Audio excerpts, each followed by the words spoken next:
a igreja que nasceu no Pentecostes. Primeira coisa que a gente precisa saber é o que significa Pentecostes. O que é Pentecostes? Então, a gente conhece da doutrina bíblica, e principalmente no que diz respeito à igreja, que Pentecostes é o início da igreja. Todas as igrejas, todas as denominações, elas chegam a essa conclusão sem nenhuma dúvida. Pentecostes é o início da igreja. Porém, dentro de uma visão cristã, isso está correto. Mas se nós formos dentro de uma visão bíblica, Pentecostes vai muito mais do que somente o início da igreja. E isso é interessante a gente entender. E até mesmo a escolha de Deus para poder trazer no dia de Pentecostes o Espírito Santo, como nós lemos aqui no texto, no texto básico da lição, Deus escolheu Pentecostes para trazer para o povo o Espírito Santo, batizar, ali aqueles que estavam ali reunidos, e dar início a esse processo que depois ficou sendo chamado de início da igreja. O que tem a ver, bíblica, dentro do contexto bíblico, o que isso tem a ver? E aí, é interessante a gente dar uma olhada. A festa de Pentecostes, ela acontecia 50 dias após a Páscoa.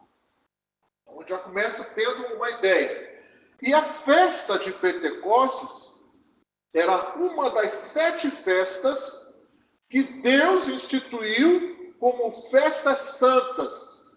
Festas que deveriam ser obrigatórias para aquele povo que estava ali saindo do Egito e adentrando a terra prometida. Então, Deus instituiu alguns momentos para que ele se fizesse notório, ele se relacionasse com o seu povo. E como foi definido a época dessas festas? Quando a gente olha lá em Gênesis, capítulo 1, versículo 14, a gente vê que Deus instituiu o sol, a lua e as estrelas para governar a noite e o dia, cada um deles na sua especificidade. E o sol, a lua e as estrelas iam marcar os tempos, as estações e os encontros com Deus. E existe um dia, aliás, 2 dias durante o ano em que a noite e o dia têm exatamente 12 horas. É chamado de equinócio. Nós temos um equinócio na primavera e um equinócio no outono. A festa de Páscoa, ela acontece no equinócio da primavera. E a festa de Tabernáculos vai acontecer no equinócio de outono. Mas o que isso tem a ver? Tem a ver que Deus ele escolheu tempo determinado para que as coisas acontecessem. E a festa de Pentecostes é 50 dias após a festa de Páscoa.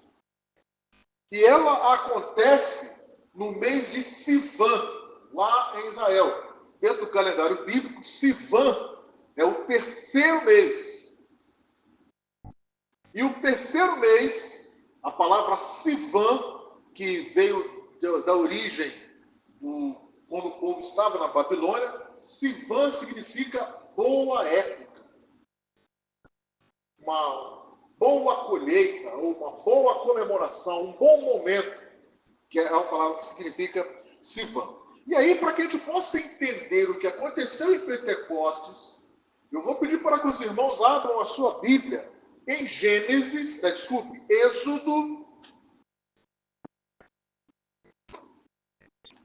Êxodo capítulo 19.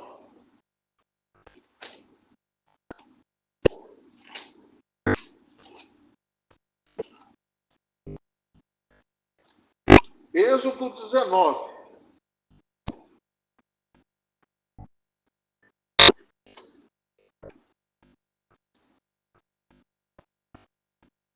Nós somos acostumados a ler somente Êxodo 20 quando falamos dos 10 mandamentos. Mas nós não temos o costume de de ler o que aconteceu antes, para a gente ter uma ideia do contexto. Então, olha só. Êxodo 19 diz assim: no terceiro mês da saída dos filhos da terra do Egito, no primeiro dia desse mês, vieram ao deserto do Sinai. Tendo partido de Refidim, vieram ao deserto de Sinai, no qual se acamparam ali, pois se acampou Israel em frente do monte.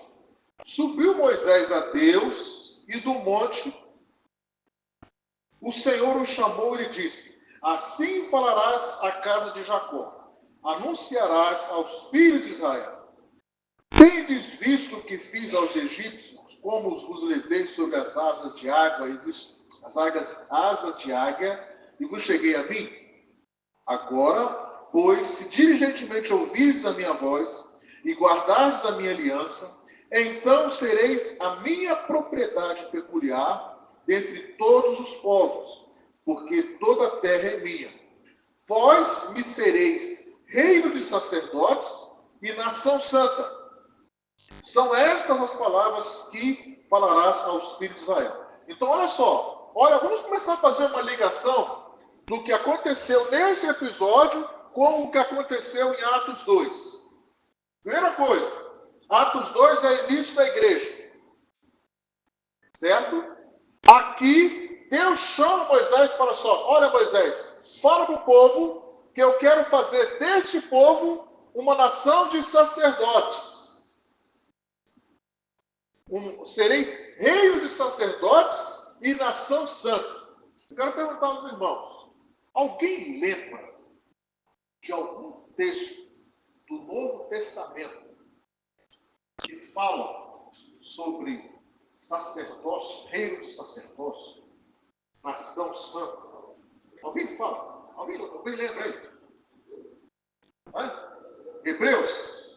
Chuta aí. Quem acha que é Hebreus? Quem acha que é um outro texto? O texto bíblico fala sobre nação santa, sacerdócio real, povo adquirido de propriedade exclusiva de Deus. Quem lembra o texto? Ninguém lembra? 1 Pedro 2,9. Abre aí, então. Colocou aí? Não. 1 Pedro 2,9.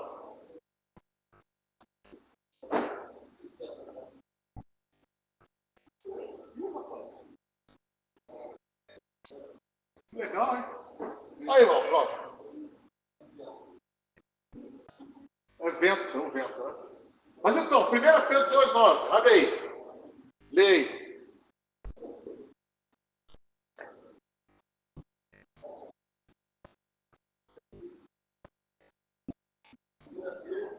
Pedro 2,9. Vocês são, porém, geração eleita, sacerdócio real, nação santa, povo de propriedade exclusiva de Deus, a fim de proclamar as virtudes daquele que nos chamou das trevas para a sua maravilhosa luz.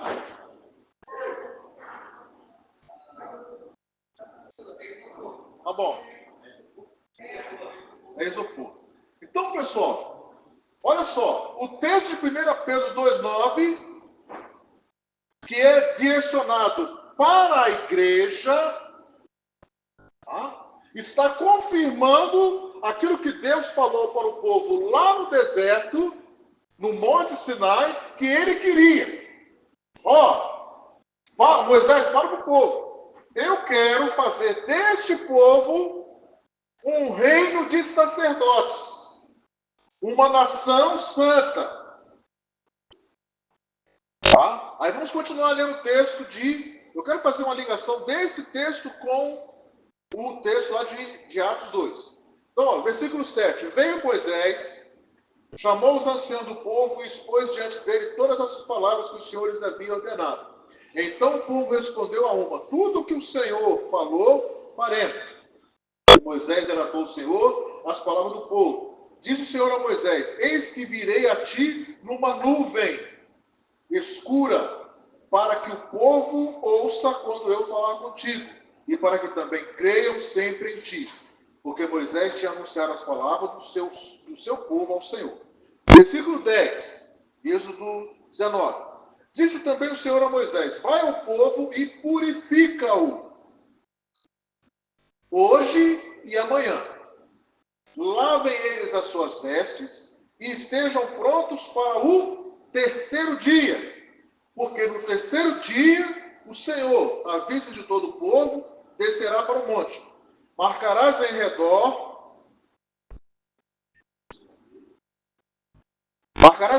limites ao povo, dizendo: guardai-vos de subir ao monte, nem toqueis o seu limite. Todo aquele que tocar o monte será morto. Mão nenhuma tocará neste, mas será apedrejado ou fechado. Quer animal, quer seja homem, não viverá. Quando soar longamente a buzina, então subirão ao monte. Moisés, tendo descido do monte ao povo, consagrou o povo e lavaram as suas vestes. E disse ao povo: estáis prontos ao terceiro dia, e não vos chegueis à mulher. Versículo 16. Ao amanhecer do terceiro dia, houve o quê? Trovões e relâmpagos, e uma espessa nuvem sobre o monte, e muito forte clangor de trombetas, de maneira que todo o povo que estava no arraial se estremeceu. Quero fazer mais uma pergunta para os irmãos. Quando nós ouvimos a expressão terceiro dia, o que vem à mente dos irmãos de algum evento no Novo Testamento que aconteceu ao terceiro dia? Ressurreição de Cristo. Então, olha só. Ser uma nação santa, ser um povo de um sacerdócio real, tem a ver com terceiro dia. Porque quando Deus falou assim: eu vou visitá-los no terceiro dia. E terceiro dia tem a ver com a ressurreição de Cristo. A gente pode lembrar de várias coisas que tem com o número 3, ou terceiro dia, em qualquer situação. Mas o que vem à mente quando a gente fala terceiro dia é a ressurreição de Cristo. Então, nação de sacerdote tem a ver com terceiro dia, ressurreição de Cristo. E isso tem a ver com o nascimento da igreja. A igreja só foi possível porque houve a ressurreição de Cristo. E aí, agora, olha só. A coincidência que eu quero que os irmãos... coincidência, não é coincidência, porque a Bíblia não existe coincidência também. Existe plano de Deus e existe execução desse plano.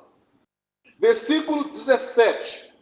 Moisés levou o povo para fora do arraial ao encontro de Deus e puseram-se ao pé do monte. Detalhe, eu esqueci de falar aqui. Deus pediu para que o povo se consagrasse, que o povo se purificasse. Estão lembrados que na ressurreição de Cristo, ele passou 40 dias. Depois ele falou o seguinte, quando ele foi assunto aos céus, o que ele falou? Ficai em Jerusalém até que do alto sejam revestidos de poder. E o que o povo estava fazendo quando aconteceu Atos 2? O que eles estavam fazendo? Eles estavam orando no templo, no cenáculo, eles estavam reunidos, eles estavam ali, e a gente entende. Todas as vezes que você se reúne para orar, para se consagrar, né, você está se purificando. Então, olha só a coincidência que a gente pode ver aí. Versículo 17, então. E Moisés levou o povo fora do arraial, ao encontro de Deus, e puseram-se ao pé do monte. Todo o monte Sinai fumegava, porque o Senhor descera sobre ele em fogo, porque o Senhor descera sobre ele em fogo. A sua fumaça subiu como fumaça de uma fornalha, e todo o monte tremia grandemente. Como foi que Atos 2, nós lemos aqui o texto, vai estou sendo atacado aqui. Como foi que Atos 2, o Espírito Santo desceu sobre aqueles que estavam no cenáculo? Qual foi a forma, qual foi a visão que os discípulos tiveram? Qual foi a visão que eles tiveram? O título foi do texto.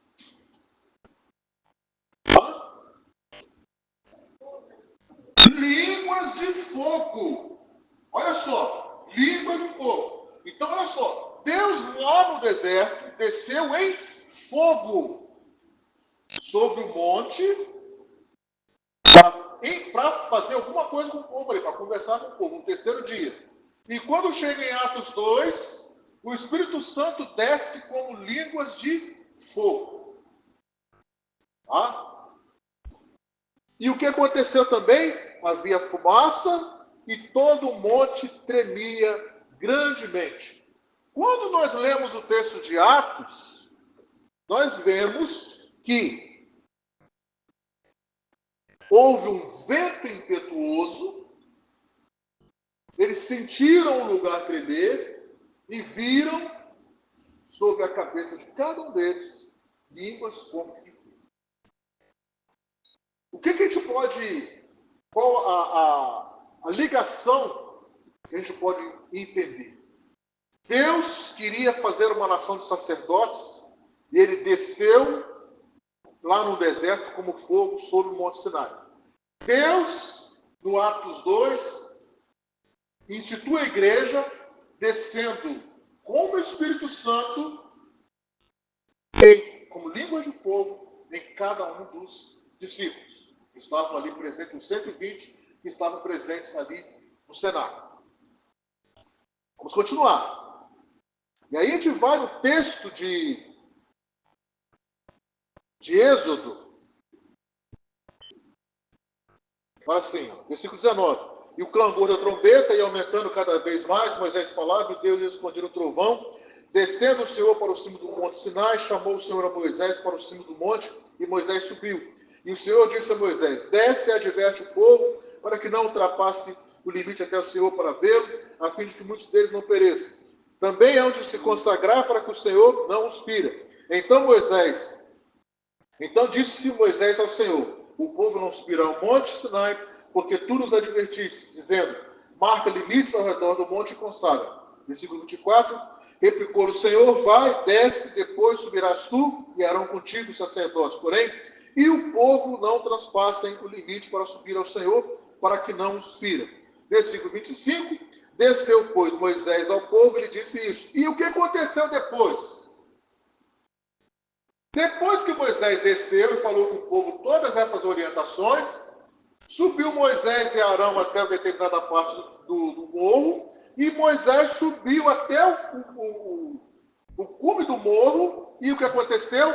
Foi entregue para Moisés os 10 mandamentos, a lei, de uma forma geral. E aí, quando nós lemos no livro do Êxodo, do capítulo 20 até o capítulo 32 do livro do Êxodo, nós vemos Deus falando com Moisés a lei, até o capítulo 31.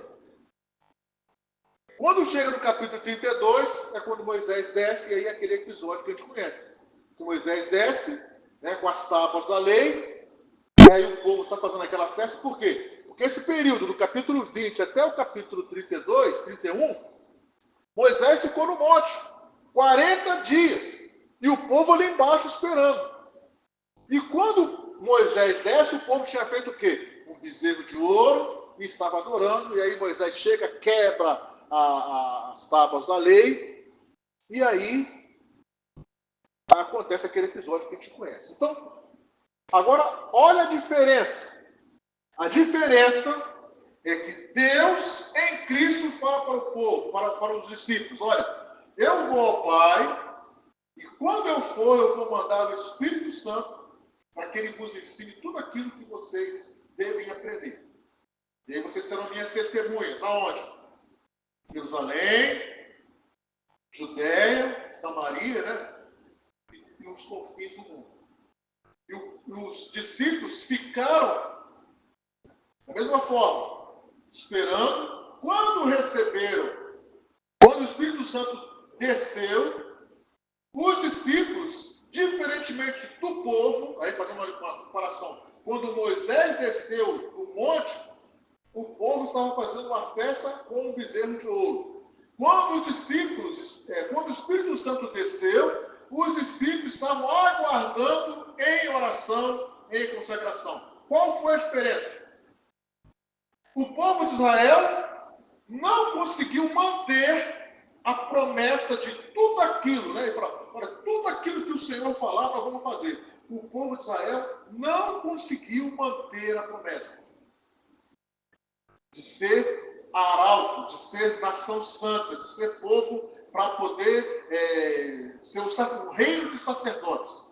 Porém, a igreja, com os discípulos, esses 120 que receberam o Espírito Santo, eles conseguiram manter a promessa, porque o Espírito Santo desceu sobre eles receberam o poder, e aí eles conseguiram disseminar o Evangelho, e hoje nós somos a herança dessa fidelidade em aguardar o Espírito Santo.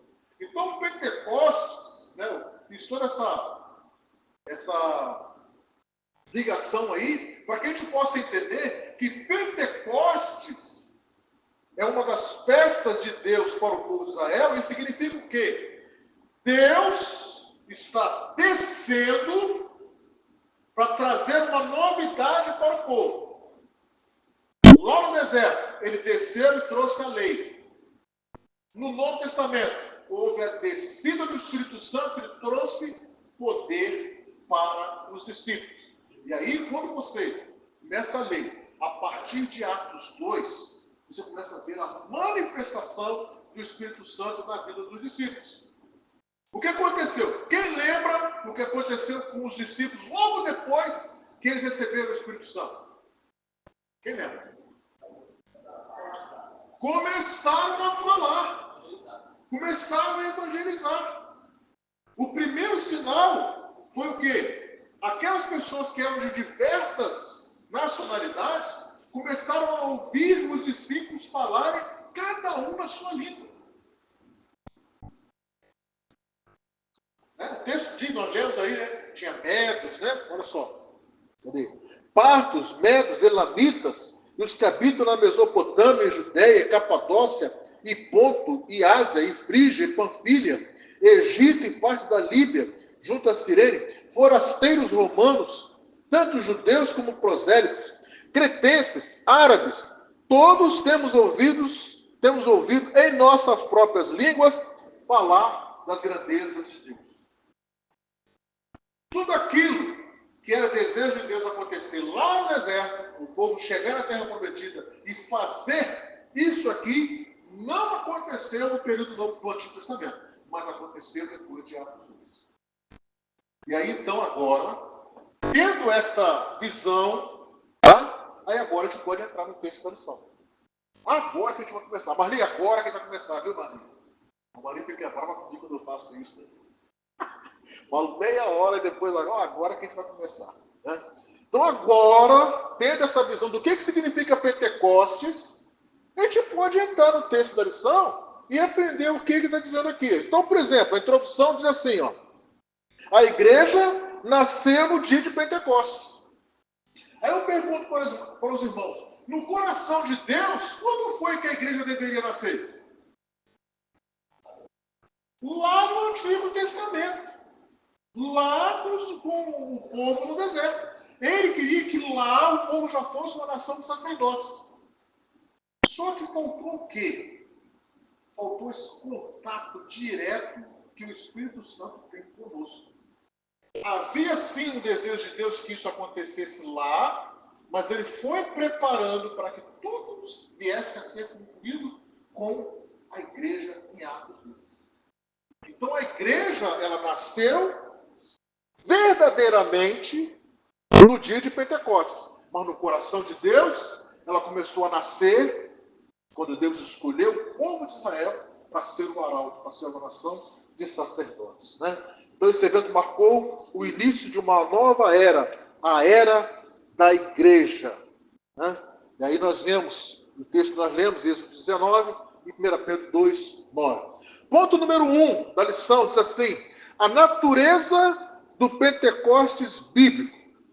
Então, da natureza divina, Lucas relata, por ocasião do derramamento do Espírito no dia de Pentecostes, foi ouvido do céu um som como de um vento veemente e impetuoso, que encheu toda a casa em que estavam assentados, e que foram vistas sobre eles línguas repartidas como que de fogo, Os estudiosos da Bíblia explicam que esses sinais são manifestações da presença de Deus, chamadas de teofanias. Isso significa que Deus se revelou de maneira visível e audível, assim como fez no Monte Sinai, quando entregou a lei a Moisés. Estão vendo a ligação? Então agora fica muito fácil de entender. Por que a manifestação de línguas de fogo foi entendida como manifestação de Deus? Porque Deus, no Antigo Testamento, lá no Monte Sinai, ele já se manifestava como fogo. Aí, se a gente for parar e tentar entender, e fazer uma interpretação, o que significa fogo, né? Na Bíblia, todas as manifestações de Deus, ou todas as manifestações que tem fogo, tem a ver com manifestação de Deus, aí daria um outro estudo para a gente fazer aqui. Mas aqui agora para nós, o que é importante? Deus se manifestou como fogo lá no deserto, lá no Monte Sinai, para trazer a lei. Deus se manifestou como Espírito Santo, como línguas de fogo, para o povo em Atos 2, para trazer poder. Tá? Isso é interessante para a gente. Moisés depois lembrou o povo e tal, desde os céus fez ouvir sua voz. Ponto número 2. Um evento paralelo ao Sinai, eu já fiz essa ligação aí. E centrada em Cristo, né? Nos tempos finais. Já fiz também a ligação quando lá no deserto fala em terceiro dia, está falando da obra de Cristo, que Cristo ressuscitou no terceiro dia. E aí, qual uma outra referência que os irmãos lembram de terceiro dia, que tem a ver também com a ressurreição de Cristo, e que ele próprio falou? Alguém lembra? Outra referência de terceiro dia? No Novo Testamento. Não lembra? Jonas. Hã? Alguém perguntou para Jesus: Senhor, como vai ser esse negócio aí? Hã? Aí Jesus falou assim: olha, da mesma forma como Jonas ficou 3 dias no ventre do peixe, importa que o Filho do Homem fique 3 dias no ventre da terra e depois ressurja. Então, 3 dias tem a ver com a ressurreição de Cristo. 3 dias tem a ver com a obra de Cristo. A ressurreição de Cristo, a igreja não aconteceria se não tivesse a ressurreição de Cristo. Paulo fala lá em 2 Coríntios: se Cristo não ressuscitou, é vã a nossa fé e nós somos os mais miseráveis dos seres humanos. Nós estaremos perdendo tempo aqui, ao invés de estar aqui. Era bom que a gente estivesse na praia, que sol maravilhoso, era para estar na praia. Uma hora dessa, né? Com shopping. Mas por que nós estamos aqui? Por que nós manifestamos a nossa fé? Porque Cristo ressuscitou. E se Cristo ressuscitou, não é vã a nossa fé. Não estamos perdendo tempo aqui, estamos adorando o Senhor, estamos sendo igreja verdadeira. Então, por isso vale a pena. Então, Pentecostes significa isso. A manifestação, o início da igreja é a manifestação de Cristo, a manifestação do Espírito Santo, a manifestação de Deus, a Trindade, né? A Trindade Santa. Essa manifestação vem trazer verdade, vem trazer início, vem trazer um poder para que a igreja possa se manifestar. Então, e Cristo, quando nós lemos lá em João, Evangelho de João, capítulo 1, versículo 1, o que diz aí o texto? Quem lembra? Antes de procurar na Bíblia, o que diz o texto de João 1:1? No princípio era o Verbo, e o Verbo era Deus, e o Verbo estava com Deus. Por que em algumas traduções, ao invés de verbo, o que tem? Qual é a palavra que tem? Não. Ao invés de verbo. Palavra. Né? Tem traduções, não sei se alguém pode ter aí, assim, no princípio era a palavra, e a palavra estava com Deus, e a palavra era Deus. Ou seja, Jesus é a palavra viva de Deus. Então, olha só uma outra ligação que a gente faz quando liga Pentecostes com o início da igreja, com o evento do Sinai. Deus se manifestou como fogo lá no deserto para trazer a lei, para trazer a palavra, para trazer as orientações, os preceitos de Deus para o povo, lá no deserto. Cristo é a palavra viva. E a manifestação do Espírito Santo em Atos 2 só foi possível porque Cristo, que é a palavra viva, ele ressuscitou, e nessa ressurreição, como ele falou, quando eu subir, o Pai vai mandar o Espírito Santo. Tá? Ponto número 2, o propósito do Pentecostes bíblico. Propósito do Pentecostes bíblico: promover a verdadeira adoração. Quando os discípulos receberam o Espírito Santo ali em Atos 2, a primeira coisa que eles fizeram foi sair falando, foi sair profetizando, foi sair contando as belezas, as grandezas, as maravilhas de Deus. Não existe melhor adoração do que nós colocarmos a nossa vida a serviço de Deus. Aqui no culto, geralmente nós temos o nosso momento de ofertas. A gente fala, né? É o período de trazer a sua vida, bens e talentos na presença de Deus. Então, nem sempre a oferta vai ser em dinheiro. Às vezes a oferta vai ser com a sua vida. Às vezes a oferta vai ser com os seus dons, com os seus talentos. Mas o que Deus quer verdadeiramente é que nós estejamos colocando a nossa vida como adoração, se apresentando como adoradores. Quando as pessoas virem a gente passar na rua, elas têm de olhar para nós e falar assim: poxa, ali está indo um cristão. Por quê? Por causa das nossas atitudes. E foi exatamente isso que aconteceu com os discípulos. Eles receberam o Espírito Santo, e quando eles, cheios do Espírito Santo, o que eles fizeram? Saíram e começaram a proclamar. E as pessoas que olharam, perguntaram: peraí, o que está acontecendo aí? A pergunta que está aí no texto aí, né? Que quer dizer isso? O que quer isso dizer, né? O que quer dizer isso aí? Esse povo vai falando, quem são esses? Era a manifestação de Deus. E esta pergunta é uma pergunta que deve arder nos nossos corações. Nós recebemos o Espírito Santo, nós somos povo de Deus, nós somos nação santa. Então, quando a gente terminar o culto aqui dentro é maravilha, né? Aqui a gente chora, todo mundo aqui é crente, todo mundo é feliz, todo mundo é senhor de si, todo mundo é adorador de Deus aqui, né? Agora, quando saindo lá de fora da porta ali, é o momento de nós fazermos como os discípulos, começarmos a proclamar, às vezes com a nossa vida, às vezes sem dizer uma palavra, às vezes com o nosso exemplo. Tá? Então, essa deve ser a verdadeira adoração. Tá? A irmã Aline falou muito bem que aqui é o momento de nós nos congraçarmos, de nós nos juntarmos, adorarmos, fazermos um louvor agradável a Deus. É ótimo, é bom, né? A gente sentir o calor, né, da adoração, excelente, muito bom. Agora, este calor que a gente manifesta aqui dentro, ele tem que continuar lá fora. Ele não pode se encerrar aqui. Quando a gente sai, as pessoas que estão aí fora, que às vezes vão sentar do nosso lado no trem, no ônibus, na van, né? Aquele colega do nosso trabalho, na escola, nós precisamos ser para essas pessoas verdadeiros adoradores. Mostrar para eles quem nós somos. Porque foi assim que aconteceu com os discípulos. E qual foi o resultado?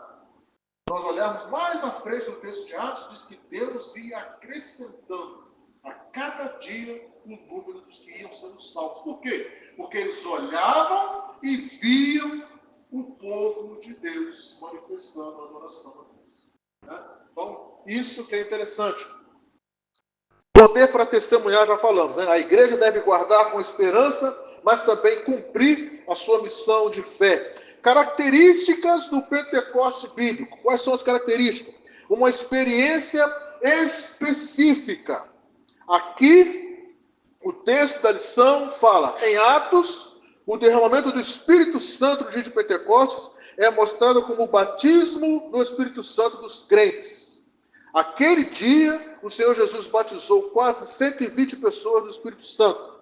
Essas pessoas já eram regeneradas, isto é, já eram salvas. Jesus já havia dito que elas já estavam limpas pela palavra e que seus nomes estavam arrolados nos céus. Eram, portanto, crentes. Contudo, Jesus as mandou esperar pela experiência pentecostal, isto é, o batismo do Espírito Santo. O Pentecoste bíblico é, por conseguinte, distinto da salvação. Na verdade, a obra salvífica de Cristo na cruz proveu a bênção pentecostal. Então, o batismo do Espírito Santo, ou esse revestimento, este poder que foi dado aos discípulos ali em Atos, é uma forma de confirmar aquela salvação, né, que o cristão já teve, é o selo. O Espírito Santo vem e sela, e este selo, este batismo, como diz o texto aqui, vem trazer o quê? Uma capacidade para que a pessoa possa demonstrar na sua vida que ela é cristã, que ela é nação santa, que ela é povo adquirido de propriedade exclusiva para Deus. Experiência definida e contínua, por quê? Porque o Espírito Santo, ele veio desse contexto de Atos 2, e ele não voltou. O mesmo Espírito Santo que capacitou os discípulos lá em Atos 2, é o mesmo Espírito Santo que capacita cada um de nós hoje. Não houve uma outra descida. O crente, uma pessoa que se converter hoje, e amanhã ela receber este poder, ela não vai receber um outro Espírito Santo. Não haverá uma nova descida do Espírito Santo sobre essa pessoa. A experiência de Atos é uma experiência definida e contínua. Ela começou lá e só vai terminar quando Jesus voltar. Então, hoje, nós temos a possibilidade, se você ainda não teve essa possibilidade, de perceber que o Espírito Santo está te capacitando, você pode ter essa experiência. Aqui ele fala sobre as línguas e o amor, né? A evidência inicial daquele povo foi falar em línguas, mas em línguas que eles estavam sendo entendidos. Mais à frente, Paulo vai falar lá no capítulo 12 de 1 Coríntios, vai falar, 14, capítulo 14 de 1 Coríntios, Paulo vai falar a respeito das línguas, do dom de línguas, que é um dom diferente dessa manifestação aqui. O dom de línguas, lá do capítulo 14, está falando para edificação pessoal. Então nós podemos sim ter o revestimento do Espírito Santo, podemos ter esse poder do Espírito Santo, e esse poder ser manifesto através do dom de línguas, se esse dom for interpretado. Caso não seja, é para edificação pessoal. Mas a nossa capacidade para testemunhar independe do dom de línguas, tá? Isso aí é interessante a gente entender. E por último, para eu abrir para os irmãos, a gente conclui. Como vimos, o Pentecostes marcou o início da igreja. Jesus agora, glorificado, batizou os crentes no Espírito Santo. O Espírito Santo os inseriu no corpo de Cristo, que é a igreja, cujo nascimento foi no Pentecostes. Este evento é essencial porque mostrou que Deus deseja uma igreja capacitada para cumprir sua missão, que é pregar o Evangelho ao mundo, tanto por palavras quanto por ações. No entanto, esta missão só pode ser realizada com êxito pelo poder do Espírito Santo.